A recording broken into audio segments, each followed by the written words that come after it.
Fabriquez un réchaud maison en utilisant uniquement des briques et des canettes en aluminium. Cette astuce est tout simplement incroyable et très pratique. Pour commencer, séparez 3 briques et disposez-les de manière à former la base du réchaud. Elles doivent être bien stables car elles serviront de support à toute la structure.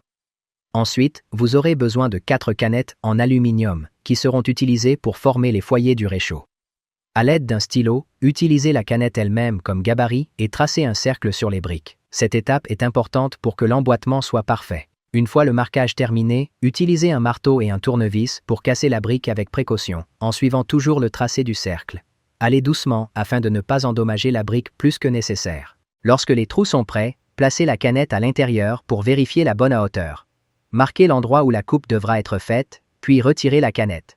Assurez-vous que toutes les canettes soient bien propres et sans résidus. À l'aide d'un cutter, coupez 2 canettes à la hauteur marquée. Elles serviront de brûleurs principaux. Les 2 autres peuvent être coupées de la même manière pour servir de support supplémentaire ou de réserve. Ensuite, utilisez un clou pour faire de petits trous sur les côtés des canettes.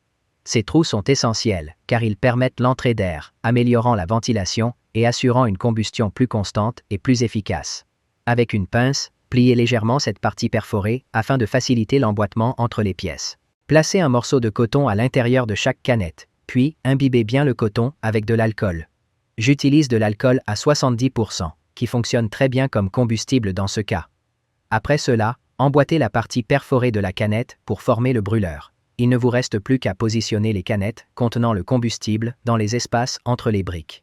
Pour finir, placez une grille ou un support de casserole sur les briques en veillant à ce qu'il soit bien stable. Avec beaucoup de précaution, allumez le combustible à l'aide d'une allumette ou d'un briquet. Voilà, votre réchaud maison est prêt à être utilisé pour cuisiner facilement, avec des casseroles et d'autres ustensiles de cuisine. C'est une solution simple, économique et très efficace. Avec peu de matériaux, que l'on a souvent déjà à la maison, il est possible de fabriquer un réchaud fonctionnel en très peu de temps. En plus d'économiser de l'argent, vous réutilisez des matériaux et contribuez à la durabilité. Essayez et voyez comme cela fonctionne bien. J'espère que cette astuce vous sera utile. À la prochaine.